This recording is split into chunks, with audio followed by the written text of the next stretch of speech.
ફેમિલીમાં જ્યારે કોઈ વ્યક્તિને કેન્સર આવે ત્યારે આપણે ઓપરેશન, દવાઓ, ઇન્જેક્શન, કિમોથેરાપી, રેડિયેશન એને ખૂબ મહત્ત્વ આપીએ છીએ, એની પાછળ મહેનત કરીએ છીએ. પણ એક પાયાની વાત આપણે ભૂલી જઈએ છીએ, એ છે માનસિકતા.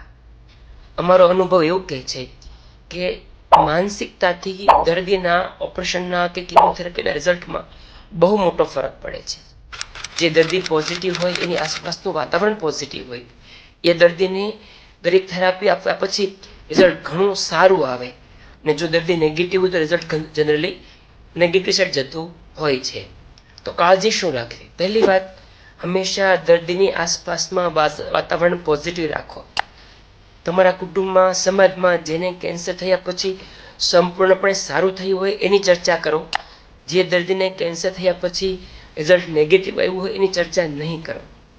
દર્દીને તકલીફ હોય તો પણ એ બહુ વધારે હેરાન થઈ રહ્યું છે એવી ચર્ચા પેશન્ટની હાજરીમાં થવી નહીં જોઈએ.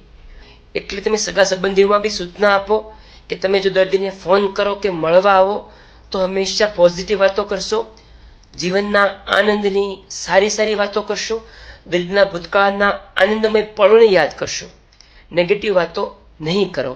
આટલું કરશો તો પણ પરિણામમાં ઘણો બધો ફરક પડશે.